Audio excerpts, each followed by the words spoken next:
L'Assommoir de Émile Zola. Préface de l'auteur.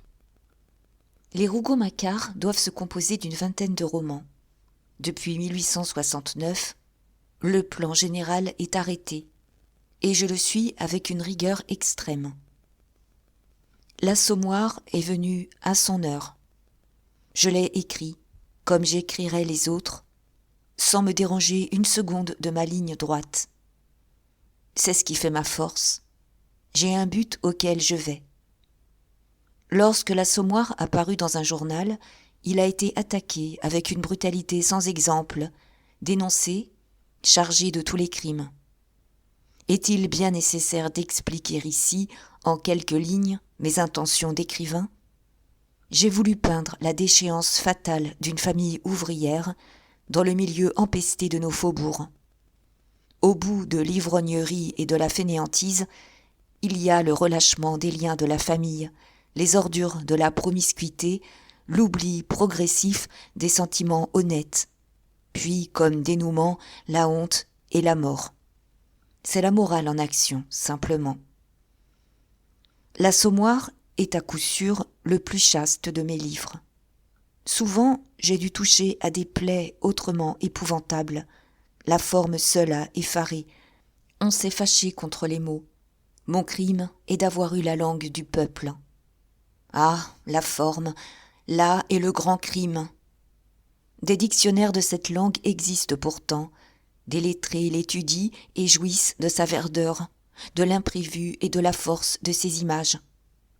Elle est un régal pour les grammairiens fureteurs. N'importe. Personne n'a entrevu que ma volonté était de faire un travail purement philologique, que je crois d'un vif intérêt historique et social. Je ne me défends pas d'ailleurs. Mon œuvre me défendra. C'est une œuvre de vérité, le premier roman sur le peuple, qui ne mente pas et qui est l'odeur du peuple. Et il ne faut point conclure que le peuple tout entier est mauvais, car mes personnages ne sont pas mauvais.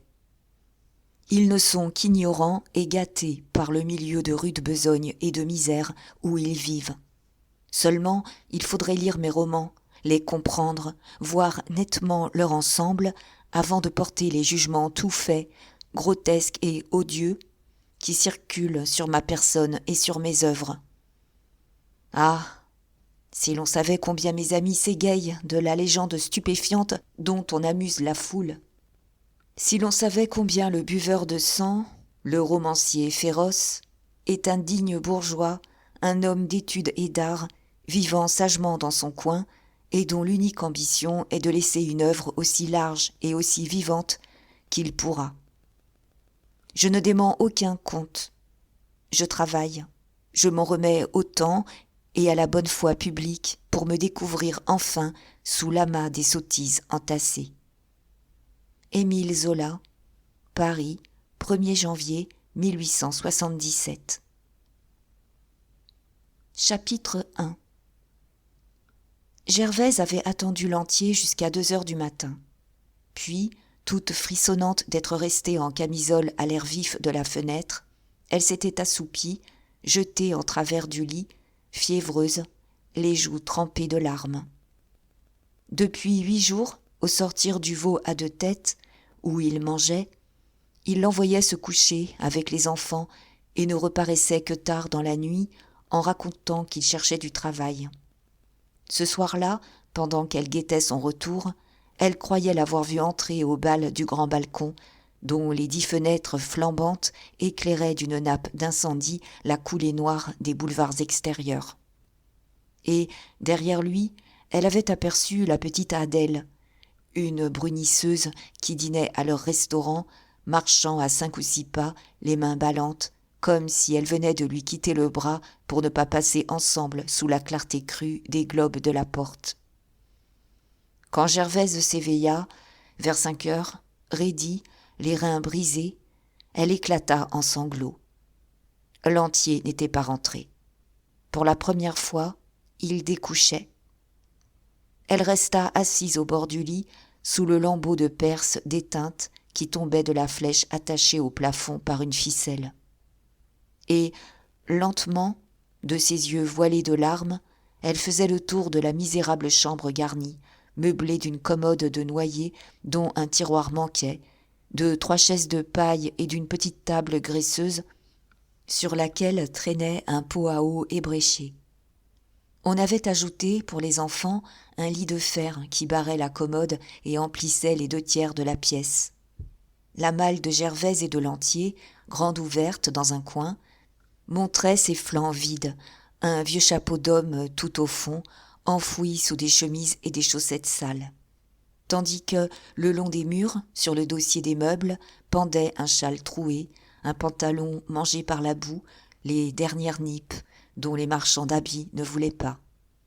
Au milieu de la cheminée, entre 2 flambeaux de zinc dépareillés, il y avait un paquet de reconnaissance du mont-de-piété, d'un rose tendre. C'était la belle chambre de l'hôtel, la chambre du premier, qui donnait sur le boulevard. Cependant, couchés côte à côte sur le même oreiller, les 2 enfants dormaient. Claude, qui avait 8 ans, ses petites mains rejetées hors de la couverture, respirait d'une haleine lente, tandis qu'Étienne, âgé de 4 ans seulement, souriait, un bras passé au cou de son frère. Lorsque le regard noyé de leur mère s'arrêta sur eux, elle eut une nouvelle crise de sanglots. Elle tamponna un mouchoir sur sa bouche pour étouffer les légers cris qui lui échappaient. Et, pieds nus, sans songer à remettre ses savates tombées, elle retourna s'accouder à la fenêtre. Elle reprit son attente de la nuit, interrogeant les trottoirs, au loin. L'hôtel se trouvait sur le boulevard de la Chapelle, à gauche de la barrière poissonnière. C'était une masure de 2 étages, peinte en rouge lit de vin jusqu'au second, avec des persiennes pourries par la pluie. Au-dessus d'une lanterne aux vitres étoilées, on parvenait à lire, entre les 2 fenêtres, « Hôtel Boncoeur », tenu par Marsouillet, en grandes lettres jaunes dont la moisissure du plâtre avait emporté des morceaux. Gervaise, que la lanterne gênait, se haussait, son mouchoir sur les lèvres. Elle regardait à droite, du côté du boulevard de Rochechouart, où des groupes de bouchers, devant les abattoirs, stationnaient en tablier sanglant. Et le vent frais apportait une puanteur par moments, une odeur fauve de bêtes massacrées. Elle regardait à gauche, enfilant un long ruban d'avenue, s'arrêtant, presque en face d'elle, à la masse blanche de l'hôpital de la Riboisière, alors en construction. Lentement, d'un bout à l'autre de l'horizon, elle suivait le mur de l'octroi, derrière lequel, la nuit, elle entendait parfois des cris d'assassinés. Et elle fouillait les angles écartés, les coins sombres, noirs d'humidité et d'ordure, avec la peur d'y découvrir le corps de Lantier, le ventre troué de coups de couteau. Quand elle levait les yeux, au-delà de cette muraille grise et interminable qui entourait la ville d'une bande de désert, elle apercevait une grande lueur, une poussière de soleil, pleine déjà du grondement matinal de Paris. Mais c'était toujours à la barrière poissonnière qu'elle revenait, le cou tendu, s'étourdissant à voir couler, entre les 2 pavillons trapus de l'octroi, le flot ininterrompu d'hommes, de bêtes, de charrettes, qui descendaient des hauteurs de Montmartre et de la Chapelle. Il y avait là un piétinement de troupeaux, une foule que de brusques arrêts étalaient en marre sur la chaussée, un défilé sans fin d'ouvriers allant au travail, leurs outils sur le dos, leur pain sous le bras. Et la cohue s'engouffrait dans Paris où elle se noyait, continuellement.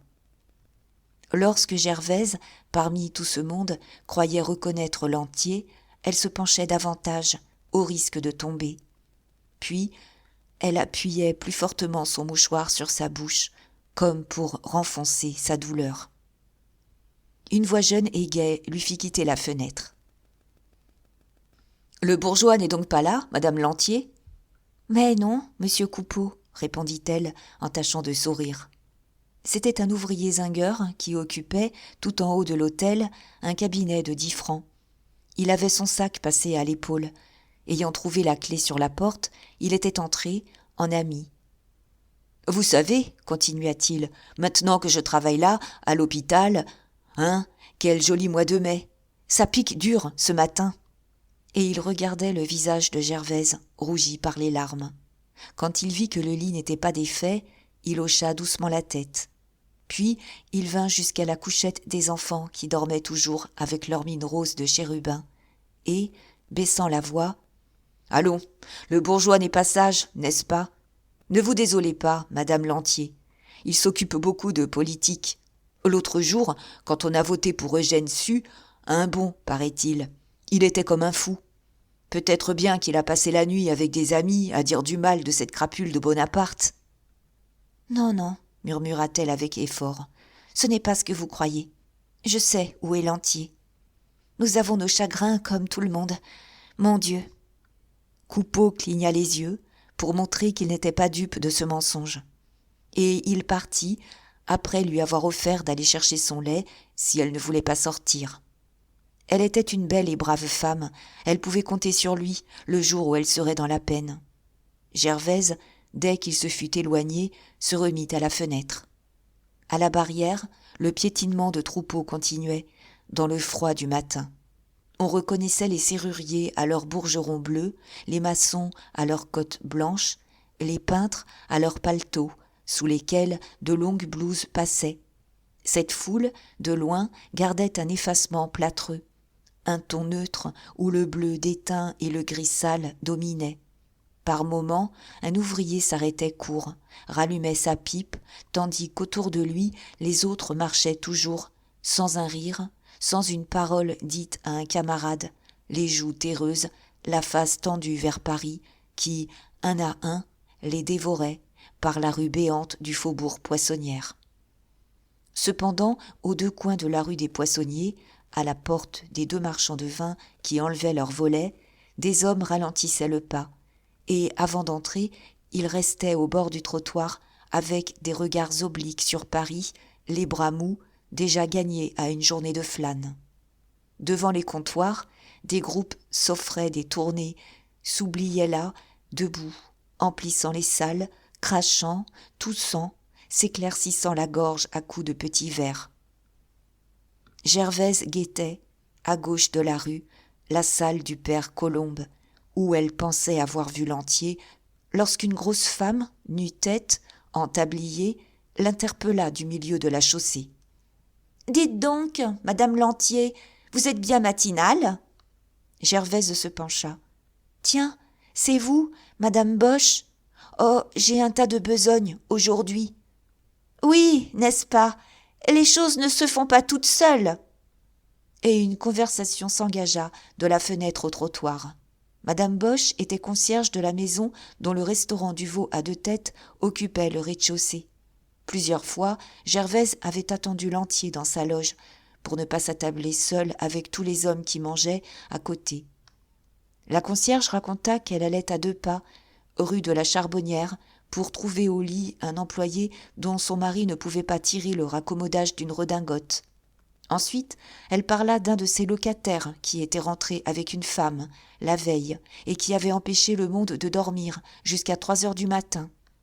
Mais, tout en bavardant, elle dévisageait la jeune femme d'un air de curiosité aiguë. Et elle semblait n'être venue là, se poser sous la fenêtre, que pour savoir. « Monsieur Lantier est donc encore couché ?» demanda-t-elle brusquement. « Oui, il dort, » répondit Gervaise, qui ne put s'empêcher de rougir. Madame Boche vit les larmes lui remonter aux yeux, et, satisfaite sans doute, elle s'éloignait en traitant les hommes de sacrés fainéants, lorsqu'elle revint pour crier.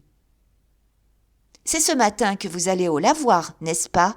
J'ai quelque chose à laver, je vous garderai une place à côté de moi, et nous causerons. » Puis, comme prise d'une subite pitié, « Ma pauvre petite, vous feriez bien mieux de ne pas rester là. Vous prendrez du mal. Vous êtes Violette. » Gervaise s'entêta encore à la fenêtre pendant 2 mortelles heures, jusqu'à 8 heures. Les boutiques s'étaient ouvertes.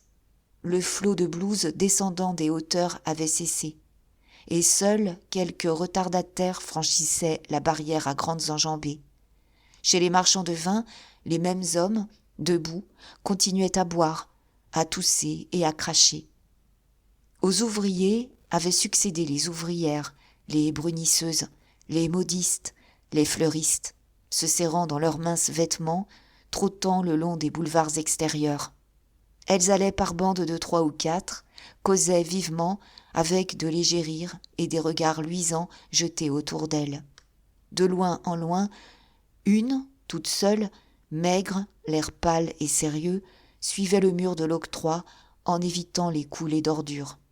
Puis les employés étaient passés, soufflant dans leurs doigts, mangeant leur pain d'un sou en marchant. Des jeunes gens efflanqués, aux habits trop courts, aux yeux battus, tout brouillés de sommeil.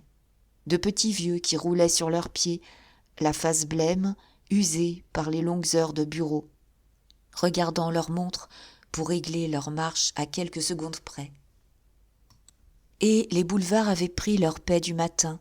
Les rentiers du voisinage se promenaient au soleil.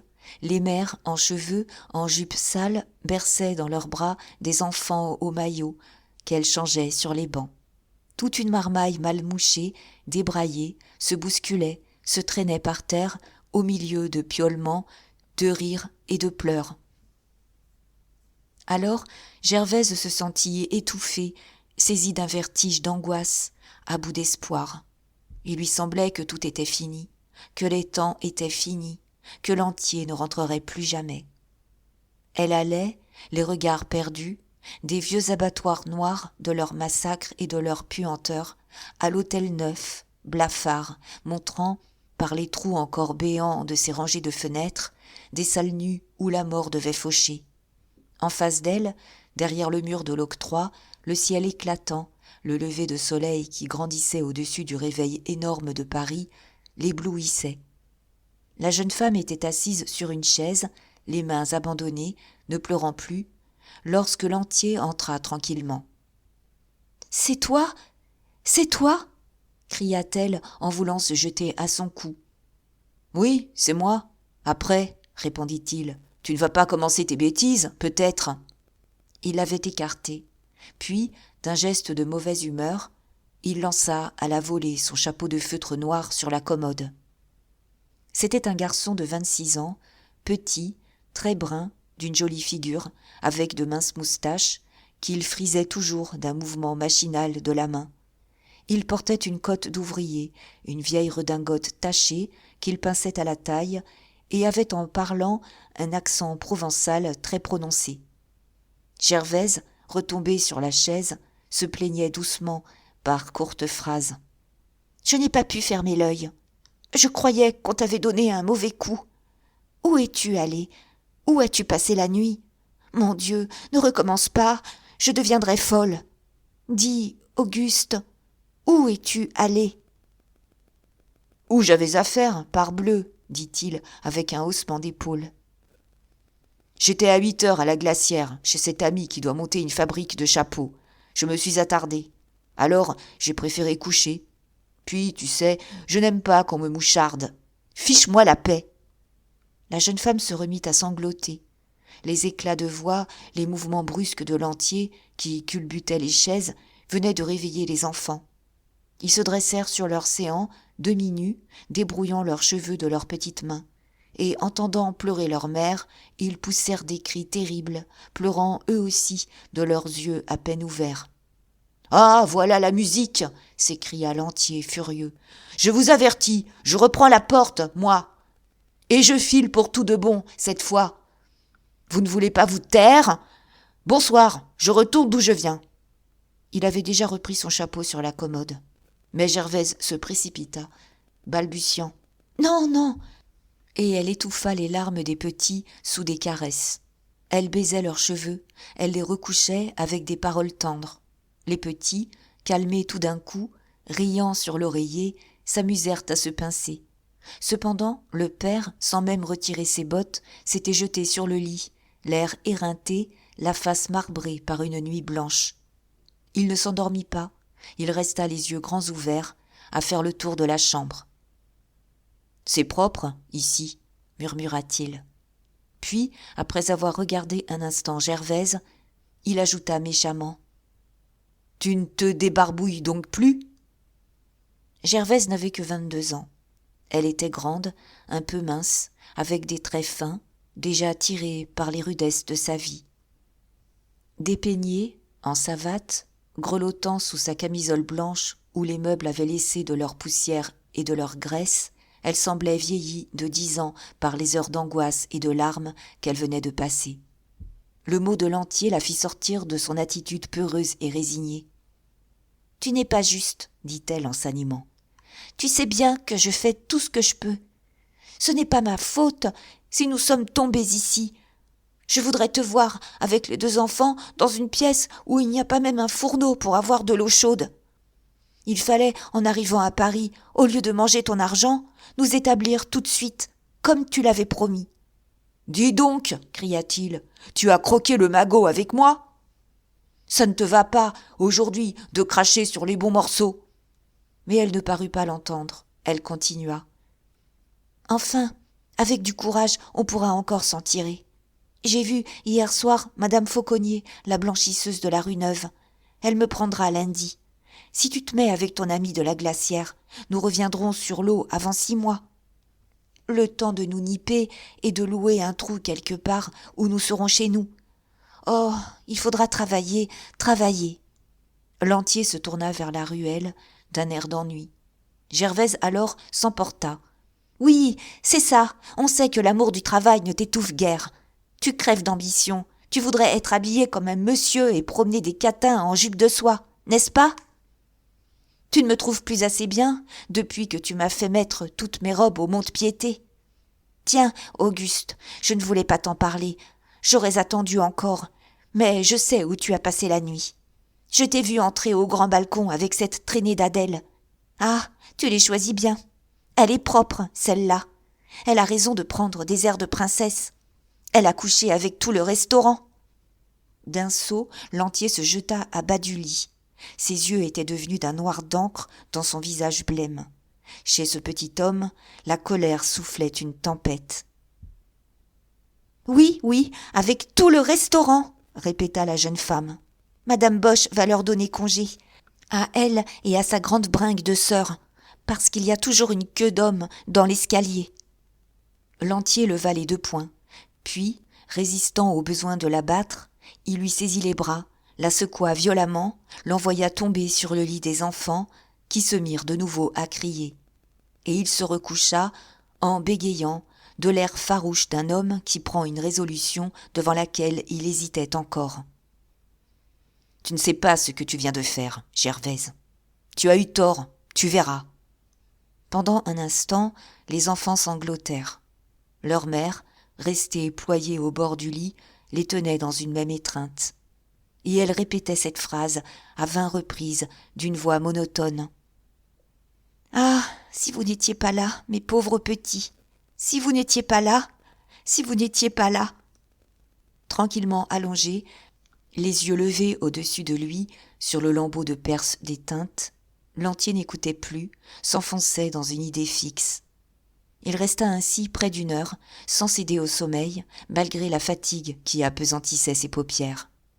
Quand il se retourna, s'appuyant sur le coude, la face dure et déterminée, Gervaise achevait de ranger la chambre.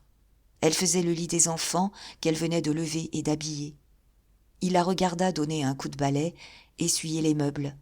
La pièce restait noire, lamentable, avec son plafond fumeux, son papier décollé par l'humidité, ses 3 chaises et sa commode éclopée, où la crasse s'entêtait et s'étalait sous le torchon. Puis, pendant qu'elle se lavait à grande eau, après avoir attaché ses cheveux devant le petit miroir rond, pendu à l'espagnolette qui lui servait pour se raser, il parut examiner ses bras nus, son cou nu, tout le nu qu'elle montrait, comme si des comparaisons s'établissaient dans son esprit. Et il lut une moue des lèvres. Gervaise boitait de la jambe droite, mais on ne s'en apercevait guère que les jours de fatigue, quand elle s'abandonnait, les hanches brisées. Ce matin-là, rompue par sa nuit, elle traînait sa jambe, elle s'appuyait au mur. Le silence régnait. Ils n'avaient plus échangé une parole. Lui semblait attendre. Elle, rongeant sa douleur, s'efforçant d'avoir un visage indifférent, se hâtait. Comme elle faisait un paquet de linge sale jeté dans un coin, derrière la malle, il ouvrit enfin les lèvres, Il demanda « Qu'est-ce que tu fais ? Où vas-tu » Elle ne répondit pas d'abord. Puis, lorsqu'il répéta sa question, furieusement, elle se décida. « Tu le vois bien, peut-être ? Je vais laver tout ça. Les enfants ne peuvent pas vivre dans la crotte. » Il lui laissa ramasser 2 ou 3 mouchoirs, et, au bout d'un nouveau silence, il reprit. « Est-ce que tu as de l'argent ?»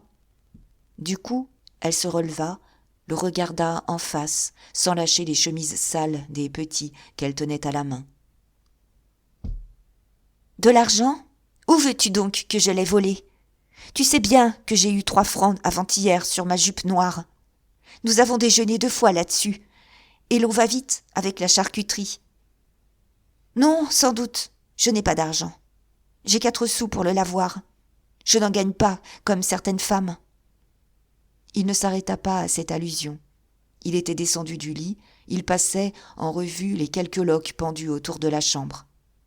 Il finit par décrocher le pantalon et le châle, ouvrit la commode, ajouta au paquet une camisole et 2 chemises de femme. Puis, il jeta le tout sur les bras de Gervaise en disant « Tiens, porte ça au clou. »« Tu ne veux pas que je porte aussi les enfants ?» demanda-t-elle. « Hein ? Si l'on prêtait sur les enfants, ce serait un fameux débarras. » Elle alla au mont-de-piété, pourtant. Quand elle revint, au bout d'une demi-heure, elle posa une pièce de 100 sous sur la cheminée en joignant la reconnaissance aux autres, entre les 2 flambeaux. « Voilà ce qu'ils m'ont donné, » dit-elle. « Je voulais 6 francs, mais il n'y a pas eu moyen. Oh, ils ne se ruineront pas. Et l'on trouve toujours un monde là-dedans. » Lantier ne prit pas tout de suite la pièce de 100 sous. Il aurait voulu qu'elle fît de la monnaie pour lui laisser quelque chose. Mais il se décida à la glisser dans la poche de son gilet quand il vit, sur la commode, un reste de jambon dans un papier avec un bout de pain. « Je n'ai pas osé aller chez la laitière parce que nous lui devons 8 jours, » expliqua Gervaise. « Mais je reviendrai de bonne heure. Tu iras chercher du pain et des côtelettes panées pendant que je ne serai pas là, et nous déjeunerons. Prends aussi 1 litre de vin. » Il ne dit pas non. La paix semblait se faire. La jeune femme achevait de mettre en paquet le linge sale. Mais quand elle voulut prendre les chemises et les chaussettes de Lantier au fond de la malle, il lui cria de laisser ça. « Laisse mon linge. Entends-tu ? Je ne veux pas. »« Qu'est-ce que tu ne veux pas ? » demanda-t-elle en se redressant. « Tu ne comptes pas, sans doute, remettre ces pourritures ? Il faut bien les laver. » Et elle l'examinait, inquiète, retrouvant sur son visage de joli garçon la même dureté, comme si rien, désormais, ne devait le fléchir. Il se fâcha, lui arracha des mains le linge qu'il rejeta dans la malle. « Tonnerre de Dieu ! Obéis-moi donc une fois, quand je te dis que je ne veux pas. »« Mais pourquoi ?» reprit-elle, pâlissante, effleurée d'un soupçon terrible. « Tu n'as pas besoin de tes chemises maintenant. Tu ne vas pas partir. Qu'est-ce que ça peut te faire que je les emporte ?» Il hésita un instant, gêné par les yeux ardents qu'elle fixait sur lui. « Pourquoi ? Pourquoi ?» bégayait-il. « Parbleu, tu vas dire partout que tu m'entretiens, que tu laves, que tu raccommodes. Eh bien, ça m'embête, là. Fais tes affaires, je ferai les miennes. Les blanchisseuses ne travaillent pas pour les chiens. » Elle le supplia, se défendit de s'être jamais plainte, mais il ferma la malle brutalement, s'assit dessus, lui cria « Non !» dans la figure. Il était bien le maître de ce qui lui appartenait. Puis, pour échapper au regard dont elle le poursuivait, il retourna s'étendre sur le lit en disant qu'il avait sommeil et qu'elle ne lui cassa pas la tête davantage. Cette fois, en effet, il parut s'endormir. Gervaise resta un moment indécise. Elle était tentée de repousser du pied le paquet de linge, de s'asseoir là, à coudre. La respiration régulière de Lantier finit par la rassurer. Elle prit la boule de bleu et le morceau de savon qui lui restait de son dernier savonnage, et s'approchant des petits qui jouaient tranquillement avec de vieux bouchons devant la fenêtre, elle les baisa en leur disant à voix basse « Soyez bien sages, ne faites pas de bruit, papa dort. » Quand elle quitta la chambre, les rires adoucis de Claude et d'Étienne sonnaient seuls dans le grand silence, sous le plafond noir. Il était 10 heures. Une raie de soleil entrait par la fenêtre entr'ouverte. Sur le boulevard, Gervaise tourna à gauche et suivit la rue Neuve de la Goutte d'Or. En passant devant la boutique de Madame Fauconnier, elle salua d'un petit signe de tête. Le lavoir où elle allait était situé vers le milieu de la rue, à l'endroit où le pavé commençait à monter. Au-dessus d'un bâtiment plat, 3 énormes réservoirs d'eau, des cylindres de zinc fortement boulonnés, mettaient leur rondeur grise. Tandis que, derrière, s'élevait le séchoir, un 2e étage très haut, clos de tous les côtés par des persiennes à lames minces, au travers desquelles passait le grand air et qui laissait voir des pièces de linge séchant sur des fils de laiton. À droite des réservoirs, le tuyau étroit de la machine à vapeur soufflait, d'une haleine rude et régulière, des jets de fumée blanche. Gervaise, sans retrousser ses jupes, en femme habituée aux flaques, s'engagea sous la porte, encombrée de jarres d'eau, de javel. Elle connaissait déjà la maîtresse du lavoir et une petite femme délicate, aux yeux malades, assise dans un cabinet vitré, avec des registres devant elle, des pains de savon sur des étagères, des boules de bleu dans des bocaux, des livres de bicarbonate de soude en paquets. Et, en passant, elle lui réclama son battoir et sa brosse, qu'elle lui avait donné à garder lors de son dernier savonnage. Puis, après avoir pris son numéro, elle entra. C'était un immense hangar, à plafond plat, à poutres apparentes, monté sur des piliers de fonte, fermé par de larges fenêtres claires. Un plein jour blafard passait librement dans la buée chaude suspendue comme un brouillard laiteux.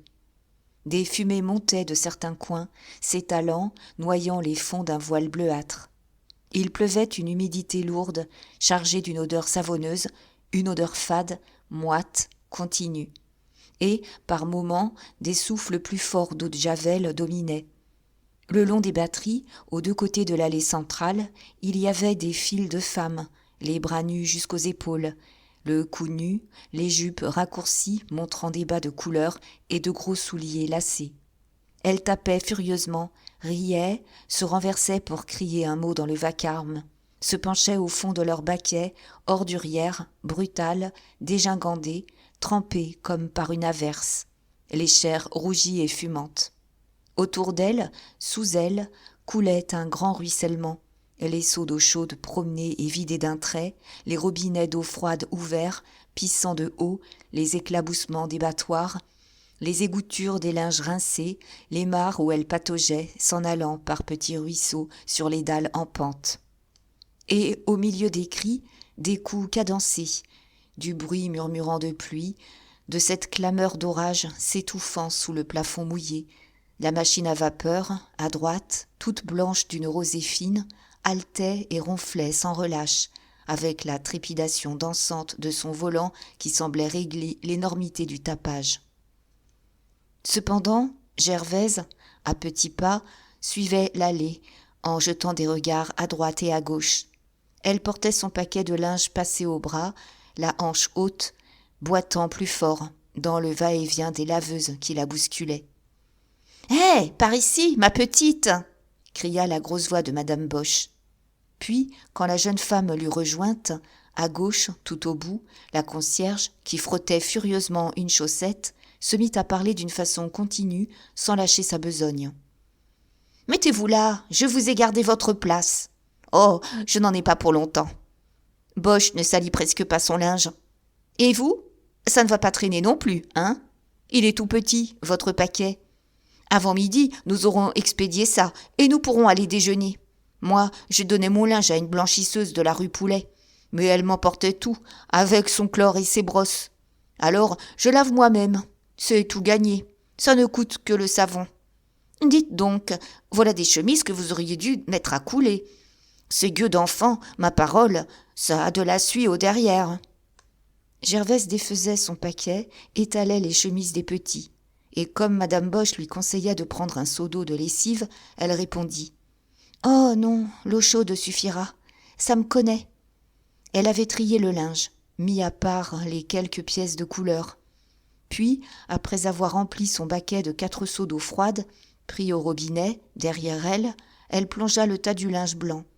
Et, relevant sa jupe, la tirant entre ses cuisses, elle entra dans une boîte posée debout qui lui arrivait au ventre. « Ça vous connaît, hein ?» répétait madame Boche. « Vous étiez blanchisseuse dans votre pays, n'est-ce pas, ma petite ?» Gervaise, les manches retroussées, montrant ses beaux bras de blonde, jeunes encore, à peine rosés au coude, commençait à décrasser son linge. Elle venait d'étaler une chemise sur la planche étroite de la batterie, mangée et blanchie par l'usure de l'eau. Elle la frottait de savon, la retournait, la frottait de l'autre côté. Avant de répondre, elle empoigna son battoir, se mit à taper, criant ses phrases, les ponctuant à coups rudes et cadencés. « Oui, oui, blanchisseuse, à 10 ans. Il y a 12 ans de ça. Nous allions à la rivière. Ça sentait meilleur qu'ici. Il fallait voir. Il y avait un coin sous les arbres, avec de l'eau claire qui courait. Vous savez, à Plassans. Vous ne connaissez pas Plassans, près de Marseille ? » « C'est du chien, ça !» s'écria madame Boche, émerveillée de la rudesse des coups de battoir. « Quelle matine ! Elle vous aplatirait du fer avec ses petits bras de demoiselle !» La conversation continua, très haut. La concierge, parfois, était obligée de se pencher, n'entendant pas. Tout le linge blanc fut battu, et ferme. Gervaise le replongea dans le baquet, le reprit pièce par pièce pour le frotter de savon une seconde fois et le brosser. D'une main, elle fixait la pièce sur la batterie. De l'autre main, qui tenait la courte brosse de chien-dent, elle tirait du linge une mousse salie qui, par longues bavures, tombait. Alors, dans le petit bruit de la brosse, elles se rapprochèrent, elles causèrent d'une façon plus intime. « Non, nous ne sommes pas mariés, » reprit Gervaise. « Moi, je ne m'en cache pas, Lantier n'est pas si gentil pour qu'on souhaite d'être sa femme. S'il n'y avait pas les enfants, allez. J'avais 14 ans et lui 18 quand nous avons eu notre premier. L'autre est venu 4 ans plus tard. C'est arrivé comme ça arrive toujours, vous savez. Je n'étais pas heureuse chez nous. Le père Macquart, pour un oui, pour un non, m'allongeait des coups de pied dans les reins. Alors, ma foi, on songe à s'amuser dehors. On nous aurait mariés, mais je ne sais plus, nos parents n'ont pas voulu. » Elle secoua ses mains qui rougissaient sous la mousse blanche. « L'eau est joliment dure à Paris, dit-elle. » Madame Boche ne l'avait plus que mollement. Elle s'arrêtait, faisant durer son savonnage, pour rester là, à connaître cette histoire qui torturait sa curiosité depuis 15 jours. Sa bouche était à demi ouverte dans sa grosse face. Ses yeux, à fleur de tête, luisaient.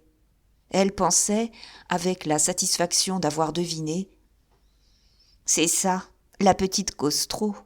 Il y a eu du grabuge. » Puis, tout haut, « Il n'est pas gentil, alors ?»« Ne m'en parlez pas, » répondit Gervaise. « Il était très bien pour moi, là-bas. Mais, depuis que nous sommes à Paris, je ne peux plus en venir à bout. Il faut vous dire que sa mère est morte l'année dernière, en lui laissant quelque chose, 1700 francs à peu près. Il voulait partir pour Paris. Alors, comme le père Macquart m'envoyait toujours des gifles sans crier gare, j'ai consenti à m'en aller avec lui. Nous avons fait le voyage avec les 2 enfants. Il devait m'établir blanchisseuse et travailler de son état de chapelier. Nous aurions été très heureux. Mais, voyez-vous, Lantier est un ambitieux, un dépensier, un homme qui ne songe qu'à son amusement. Il ne vaut pas grand-chose, enfin. Nous sommes donc descendus à l'hôtel Montmartre, rue Montmartre. Et ça a été des dîners, des voitures, le théâtre, une montre pour lui, une robe de soie pour moi, car il n'a pas mauvais cœur quand il a de l'argent. Vous comprenez, tout le tremblement, si bien qu'au bout de 2 mois, nous étions nettoyés.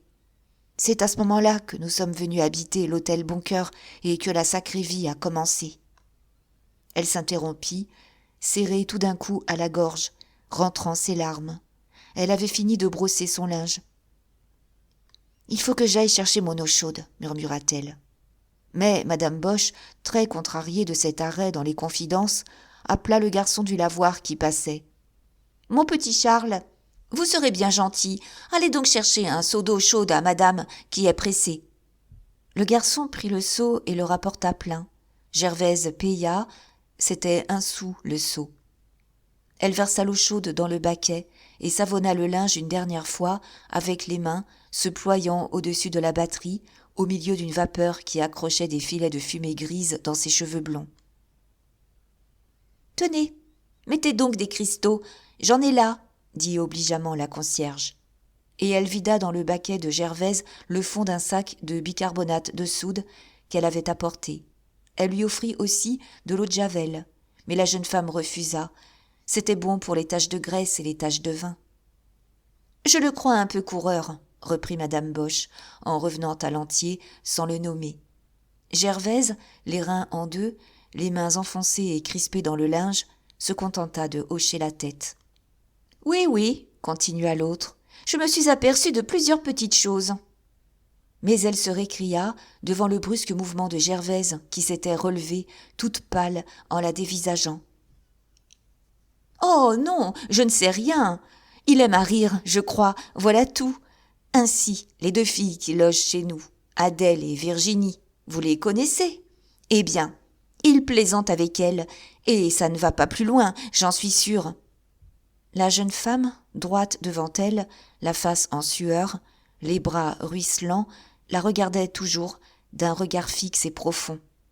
Alors, la concierge se fâcha, s'appliqua un coup de poing sur la poitrine en donnant sa parole d'honneur. Elle criait « Je ne sais rien, là, quand je vous le dis !»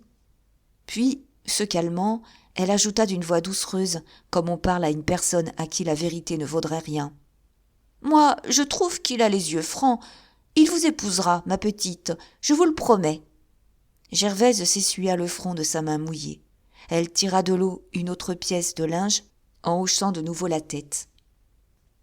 Un instant, toutes 2 gardèrent le silence. Autour d'elles, le lavoir s'était apaisé. 11 heures sonnaient. La moitié des laveuses, assises d'une jambe au bord de leur baquet, avec 1 litre de vin débouché à leurs pieds, mangeaient des saucisses dans des morceaux de pain fendus. Seules, les ménagères venues là pour laver leur petit paquet de linge se hâtaient, en regardant l'œil de bœuf accroché au-dessus du bureau. Quelques coups de battoir partaient encore, espacés, au milieu des rires adoucis, des conversations qui s'empâtaient dans un bruit glouton de mâchoires.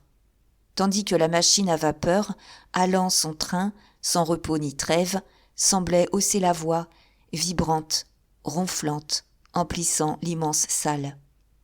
Mais pas une des femmes ne l'entendait. C'était comme la respiration même du lavoir, une haleine ardente, amassant sous les poutres du plafond l'éternelle buée qui flottait. La chaleur devenait intolérable. Des raies de soleil entraient à gauche, par les hautes fenêtres, allumant les vapeurs fumantes de nappes opalisées, d'un gris rose et d'un gris bleu très tendre. Et comme des plaintes s'élevaient, le garçon Charles allait d'une fenêtre à l'autre, tirait des stores de grosses toiles. Ensuite, il passa de l'autre côté, du côté de l'ombre, et ouvrit des vasistas. On l'acclamait, on battait des mains. Une gaieté formidable roulait. Puis, les derniers battoirs eux-mêmes se turent. Les laveuses, la bouche pleine, ne faisaient plus que des gestes avec les couteaux ouverts qu'elles tenaient au poing. Le silence devenait tel qu'on entendait régulièrement, tout au bout, le grincement de la pelle du chauffeur, prenant du charbon de terre et le jetant dans le fourneau de la machine. Cependant, Gervaise lavait son linge de couleur dans l'eau chaude, grasse de savon, qu'elle avait conservé. Quand elle eut fini, elle approcha un tréteau, jeta en travers toutes les pièces qui faisaient à terre des mares bleuâtres. Et elle commença à rincer. Derrière elle, le robinet d'eau froide coulait au-dessus d'un vaste baquet, fixé au sol et que traversaient 2 barres de bois pour soutenir le linge. Au-dessus, en l'air, 2 autres barres passaient, où le linge achevait de s'égoutter. « Voilà qui va être fini. Ce n'est pas malheureux, » dit madame Boche. « Je reste pour vous aider à tordre tout ça. »« Oh, ce n'est pas la peine. Je vous remercie bien, » répondit la jeune femme qui pétrissait de ses poings et barbotait les pièces de couleur dans l'eau claire. « Si j'avais des draps, je ne dis pas. » Mais il lui fallut pourtant accepter l'aide de la concierge. Elles tordaient toutes deux, chacune à un bout, une jupe, un petit lainage marron mauvais teint, d'où sortait une eau jaunâtre, lorsque madame Boche s'écria « Tiens, la grande Virginie ! Qu'est-ce qu'elle vient laver ici, celle-là, avec ses 4 guenilles dans un mouchoir ?» Gervaise avait vivement levé la tête. Virginie était une fille de son âge, plus grande qu'elle, brune, jolie malgré sa figure un peu longue. Elle avait une vieille robe noire à volants, un ruban rouge au cou, et elle était coiffée avec soin, le chignon pris dans un filet en chenille bleue. Un instant, au milieu de l'allée centrale, elle pinça les paupières, ayant l'air de chercher. Puis, quand elle eut aperçu Gervaise, elle vint passer près d'elle, raide, insolente, balançant ses hanches, et s'installa sur la même rangée, à 5 baquets de distance. « En voilà un caprice !» continuait madame Boche, à voix plus basse. « Jamais elle ne savonne une paire de manches. Ah, une fameuse feignante, je vous en réponds. Une couturière qui ne recoupe pas seulement ses bottines. C'est comme sa sœur, la brunisseuse, cette gredine d'Adèle qui manque l'atelier 2 jours sur 3. Ça n'a ni père ni mère connu. Sa vie d'on ne sait quoi, et si l'on voulait parler, qu'est-ce qu'elle frotte donc là, hein? C'est un jupon. Il est joliment dégoûtant. Il a dû en voir de propre, ce jupon. » Madame Boche, évidemment, voulait faire plaisir à Gervaise. La vérité était qu'elle prenait souvent le café avec Adèle et Virginie, quand les petites avaient de l'argent. Gervaise ne répondait pas, se dépêchait, les mains fiévreuses. Elle venait de faire son bleu dans un petit baquet monté sur 3 pieds. Elle trempait ses pièces de blanc, les agitait un instant au fond de l'eau teintée, dont le reflet prenait une pointe de laque, et, après les avoir tordues légèrement, elle les alignait sur les barres de bois, en haut. Pendant toute cette besogne, elle affectait de tourner le dos à Virginie. Mais elle entendait ses ricanements, elle sentait sur elle ses regards obliques. Virginie semblait n'être venue que pour la provoquer. Un instant, Gervaise s'était retournée. Elles se regardèrent toutes deux, fixement. « Laissez-la donc, » murmura madame Boche. « Vous n'allez peut-être pas vous prendre aux cheveux. Quand je vous dis qu'il n'y a rien, ce n'est pas elle, là. » À ce moment, comme la jeune femme pendait sa dernière pièce de linge, il y eut des rires à la porte du lavoir. « C'est 2 gosses qui demandent maman, » cria Charles.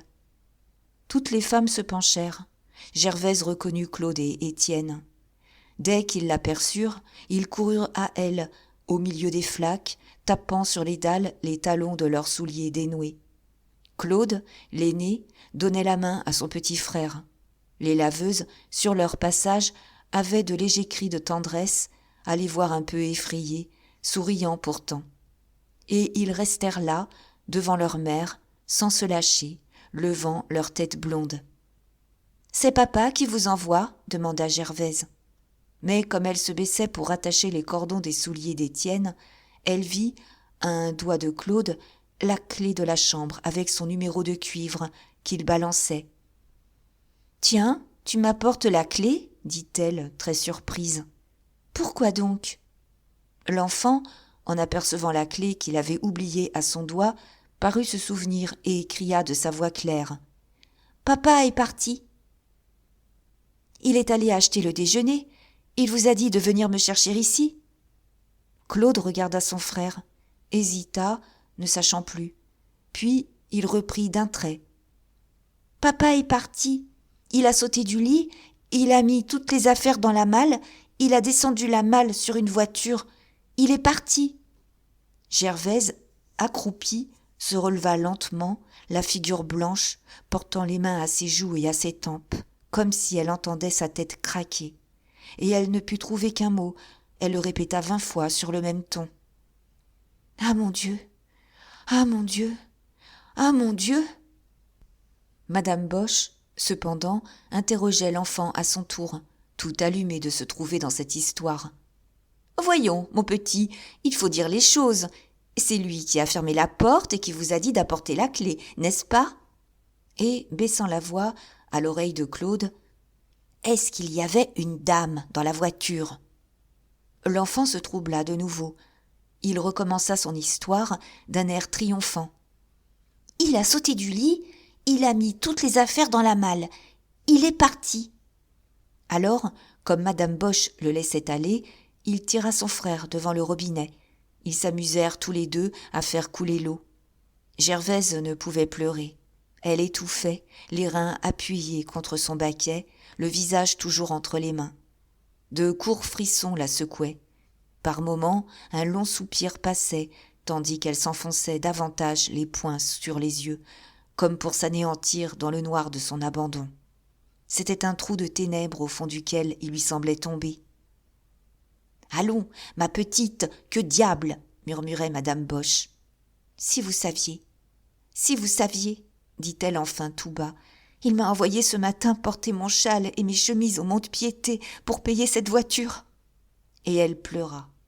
Le souvenir de sa course au mont-de-piété, en précisant un fait de la matinée, lui avait arraché les sanglots qui s'étranglaient dans sa gorge.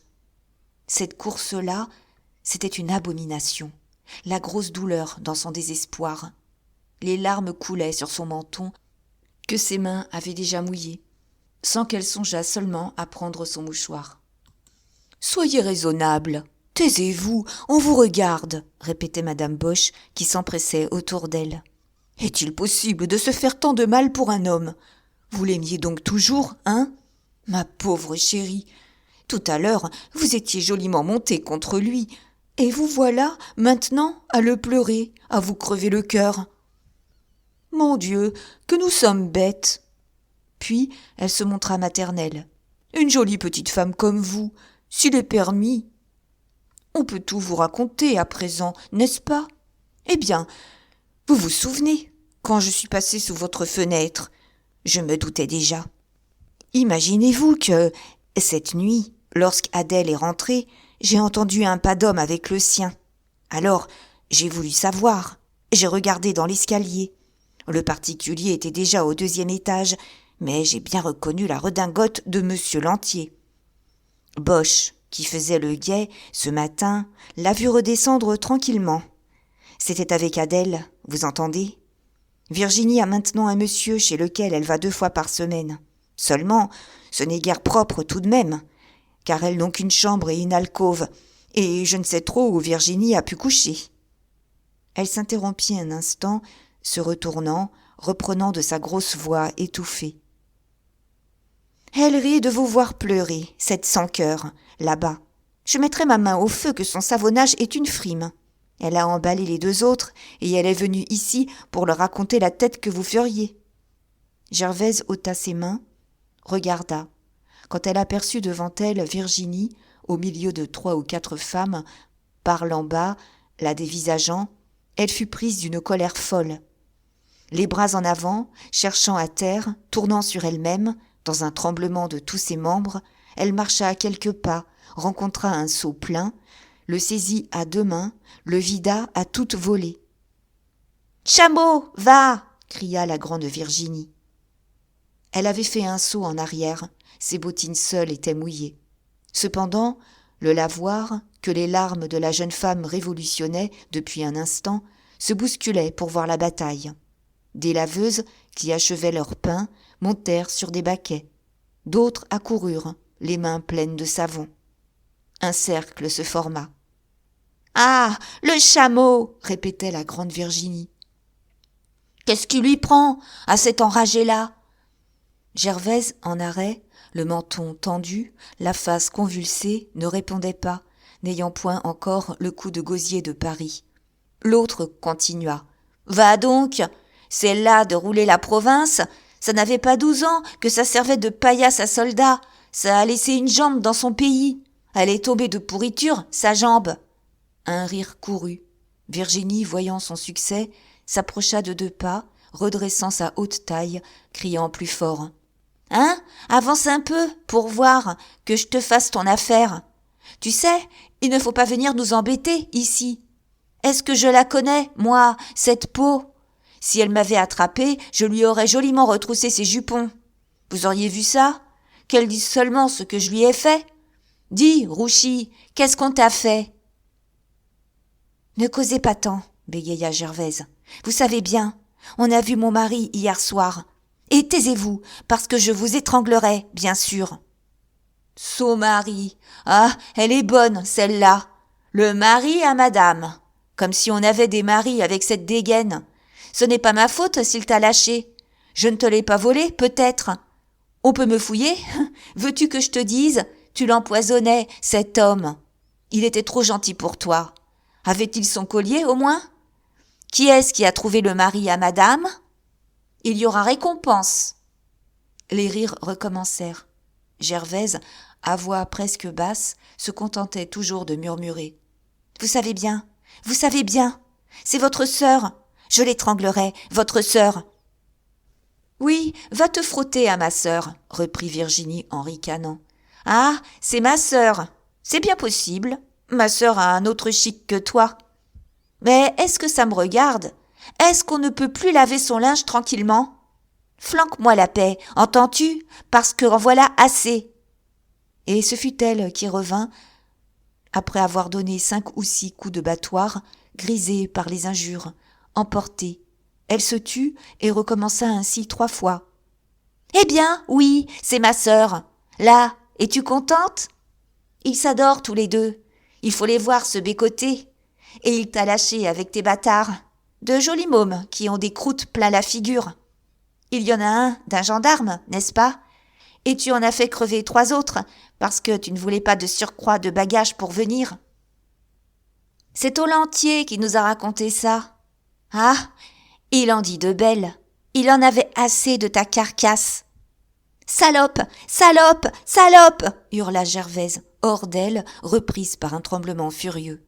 Elle tourna, chercha une fois encore par terre, et, ne trouvant que le petit baquet, elle le prit par les pieds, lança l'eau du bleu à la figure de Virginie. « Rosse, elle m'a perdu ma robe !» cria celle-ci, qui avait toute une épaule mouillée et sa main gauche teinte en bleu. « Attends, gadou !» À son tour, elle saisit un seau, le vida sur la jeune femme. Alors, une bataille formidable s'engagea. Elles couraient toutes deux le long des baquets, s'emparant des seaux pleins, revenant se les jeter à la tête. Et chaque déluge était accompagné d'un éclat de voix. Gervaise elle-même répondait à présent. « Tiens, saleté! Tu l'as reçu, celui-là. Ça te calmera le derrière. Ah, la carne! Voilà pour ta crasse. Débarbouille-toi une fois dans ta vie. »« Oui, oui, je vas te dessaler, grande morue. Encore un. Rince-toi les dents. Fais ta toilette pour ton quart de ce soir au coin de la rue Bel-Homme. » Elles finirent par remplir les seaux au robinet, et, en attendant qu'ils fussent pleins, elles continuaient leurs ordures. Les premiers seaux, mal lancés, les touchaient à peine, mais elles se faisaient la main. Ce fut Virginie qui, la première, en reçut un en pleine figure. L'eau entrant par son cou, coula dans son dos et dans sa gorge, pissa par-dessous sa robe. Elle était encore tout étourdie quand un second la prit de biais, lui donna une forte claque contre l'oreille gauche, en trempant son chignon qui se déroula comme une ficelle. Gervaise fut d'abord atteinte aux jambes. Un seau lui emplit ses souliers, rejaillit jusqu'à ses cuisses. 2 autres l'inondèrent aux hanches. Bientôt, d'ailleurs, il ne fut plus possible de juger les coups. Elles étaient l'une et l'autre ruisselantes de la tête aux pieds, les corsages plaqués aux épaules, les jupes collant sur les reins, maigries, roidies, grelottantes, s'égouttant de tous les côtés, ainsi que des parapluies pendant une averse. « Elles sont rien drôles !» dit la voix enrouée d'une laveuse. Le lavoir s'amusait énormément. On s'était reculé pour ne pas recevoir les éclaboussures. Des applaudissements, des plaisanteries montaient au milieu du bruit d'écluses, des seaux vidés à toute volée. Par terre, des mares coulaient, les 2 femmes pataugeaient jusqu'aux chevilles. Cependant, Virginie, ménageant une traîtrise, s'emparant brusquement d'un seau d'eau de lessive bouillante qu'une de ses voisines avait laissé là, le jeta. Il y eut un cri. On crut Gervaise ébouillantée, mais elle n'avait que le pied gauche brûlé légèrement, et, de toutes ses forces, exaspérée par la douleur, sans le remplir cette fois, elle envoya un seau dans les jambes de Virginie, qui tomba. Toutes les laveuses parlaient ensemble. « Elle lui a cassé une patte.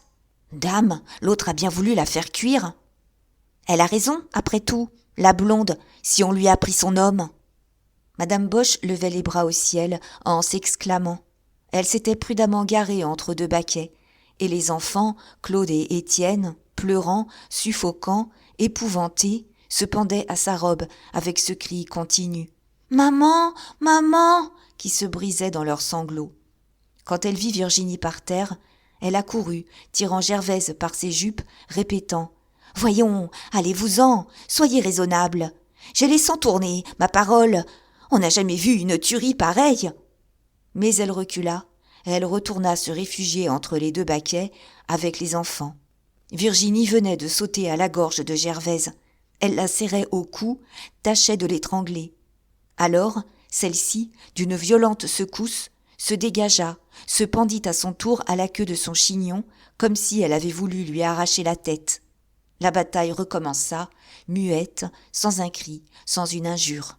Elle ne se prenait pas corps à corps, s'attaquait à la figure, les mains ouvertes et crochues, pinçant, griffant ce qu'elles empoignaient. Le ruban rouge et le filet en chenille bleue de la grande brune furent arrachés. Son corsage, craqué au cou, montra sa peau, tout un bout d'épaule, tandis que la blonde, déshabillée, une manche de sa camisole blanche ôtée sans qu'elle sût comment, avait un accroc à sa chemise qui découvrait le pli nu de sa taille. Des lambeaux d'étoffe volaient. D'abord, ce fut sur Gervaise que le sang parut. 3 longues égratignures descendant de la bouche sous le menton. Et elle garantissait ses yeux, les fermait à chaque claque, de peur d'être éborgnée. Virginie ne saignait pas encore. Gervaise visait ses oreilles, s'enrageait de ne pouvoir les prendre, quand elle saisit enfin l'une des boucles, une poire de verre jaune. Elle tira, fendit l'oreille. Le sang coula. « Elle se tue ! Séparez-les, ces guenons !» dirent plusieurs voix.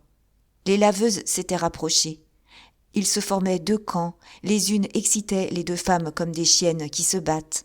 Les autres, plus nerveuses, toutes tremblantes, tournaient la tête, en avaient assez, répétaient qu'elles en seraient malades, bien sûr.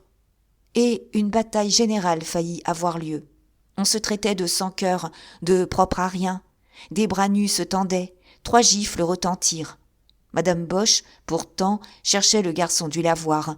« Charles ! Charles ! Où est-il donc ?» Et elle le trouva au premier rang, regardant, les bras croisés. C'était un grand gaillard, à cou énorme.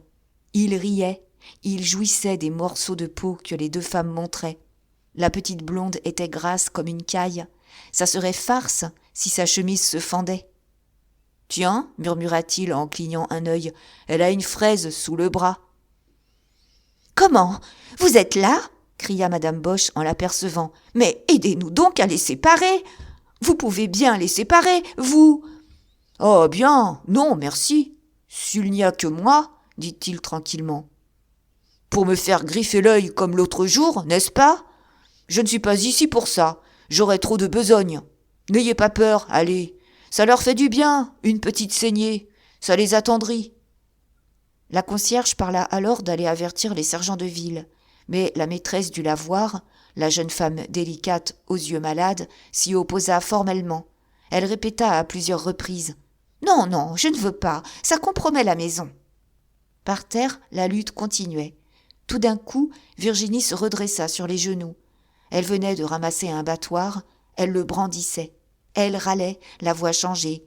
« Voilà du chien, attends ! Apprête ton linge sale !» Gervaise, vivement, allongea la main, prit également un battoir, le teint levé comme une massue.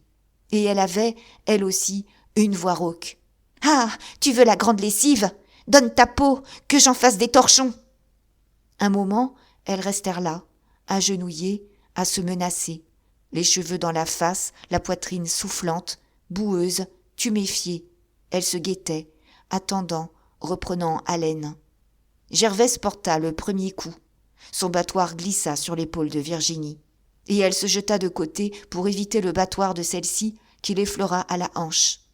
Alors, mises en train, elles se tapèrent comme les laveuses tapent leur linge, rudement, en cadence.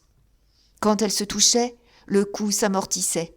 On aurait dit une claque dans un baquet d'eau. Autour d'elles, les blanchisseuses ne riaient plus. Plusieurs s'en étaient allées en disant que ça leur cassait l'estomac. Les autres, celles qui restaient, allongeaient le cou, les yeux allumés d'une lueur de cruauté, trouvant ces gaillardes-là très crânes. Madame Boche avait emmené Claude et Étienne, et l'on entendait, à l'autre bout, l'éclat de leurs sanglots mêlés aux heurts sonores des deux battoirs. Mais Gervaise, brusquement, hurla. Virginie venait de l'atteindre à toute volée sur son bras nu, au-dessus du coude. Une plaque rouge parut, la chair enfla tout de suite. Alors, elle se rua. On crut qu'elle voulait assommer l'autre. « Assez ! Assez !» criait-on. Elle avait un visage si terrible que personne n'osa approcher. Les forces décuplées, elle saisit Virginie par la taille, la plia, lui colla la figure sur les dalles, les reins en l'air. Et, malgré les secousses, elle lui releva les jupes, largement. Dessous, il y avait un pantalon. Elle passa la main dans la fente, l'arracha, montra tout, les cuisses nues, les fesses nues. Puis, le battoir levé, elle se mit à battre, comme elle battait autrefois à Plassans, au bord de la Viorne, quand sa patronne lavait le linge de la garnison. Le bois mollissait dans les chairs avec un bruit mouillé. À chaque tape, une bande rouge marbrait la peau blanche. « Oh, oh !» murmurait le garçon Charles, émerveillé, les yeux agrandis. Des rires, de nouveau, avaient couru. Mais bientôt le cri « Assez ! Assez !» recommença. Gervaise n'entendait pas, ne se lassait pas. Elle regardait sa besogne, penchée, préoccupée de ne pas laisser une place sèche. Elle voulait toute cette peau battue, couverte de confusion. Et elle causait, prise d'une gaieté féroce, se rappelant une chanson de Lavandière. « Pan, pan, Margot, la voir. Pan, pan, à coups de battoir. Pan, pan, va laver son cœur.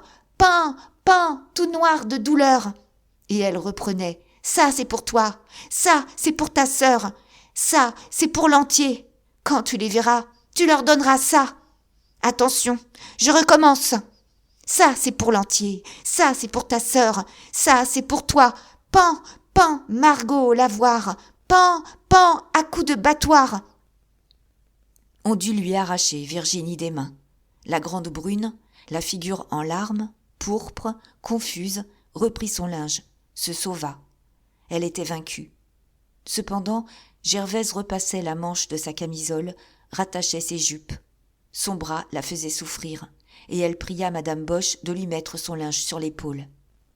La concierge racontait la bataille, disait ses émotions, parlait de lui visiter le corps pour voir.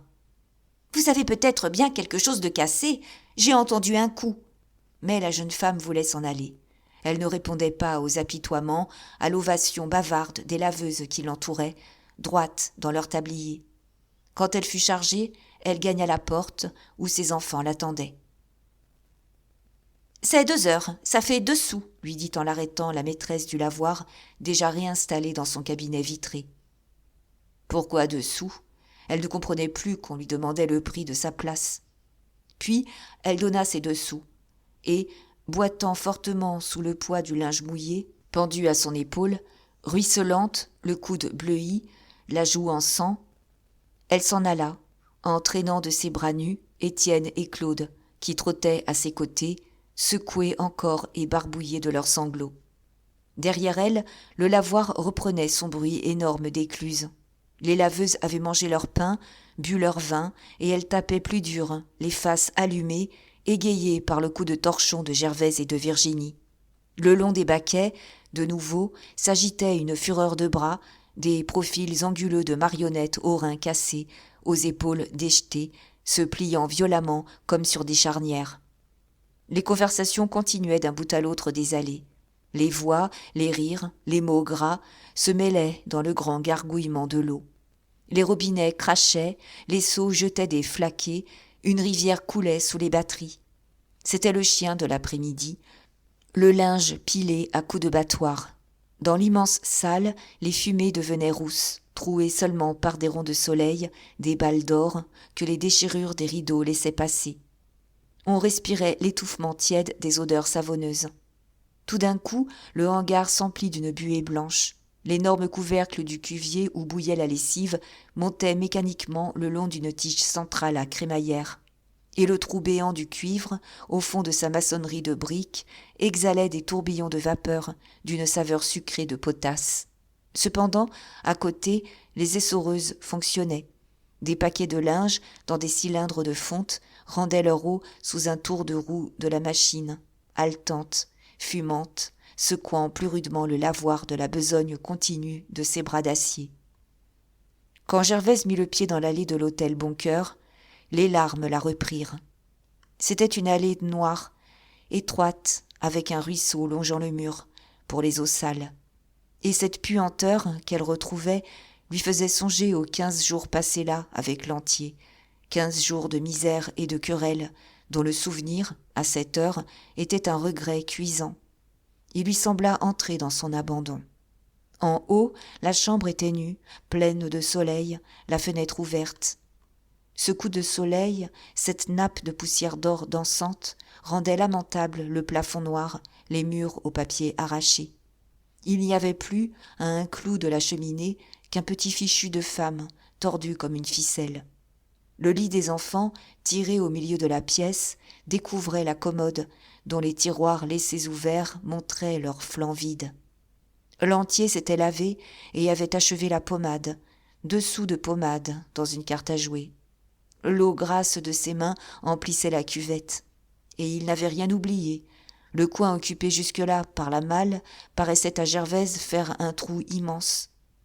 Elle ne retrouva même pas le petit miroir rond accroché à l'espagnolette. Alors, elle eut un pressentiment. Elle regarda sur la cheminée.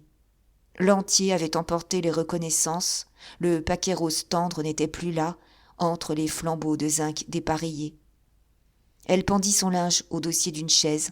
Elle demeura debout, tournant, examinant les meubles, frappée d'une telle stupeur que ses larmes ne coulaient plus. Il lui restait 1 sou sur les 4 sous gardés pour le lavoir. Puis, entendant rire à la fenêtre Étienne et Claude, déjà consolés, elle s'approcha, prit leur tête sous ses bras, s'oublia un instant devant cette chaussée grise où elle avait vu, le matin, s'éveiller le peuple ouvrier, le travail géant de Paris. À cette heure, le pavé échauffé par les besognes du jour allumait une réverbération ardente au-dessus de la ville, derrière le mur de l'octroi. C'était sur ce pavé, dans cette aire de fournaise, qu'on la jetait toute seule avec les petits. Et elle enfila d'un regard les boulevards extérieurs, à droite, à gauche, s'arrêtant au debout, prise d'une épouvante sourde, comme si sa vie, désormais, allait tenir là, entre un abattoir et un hôpital.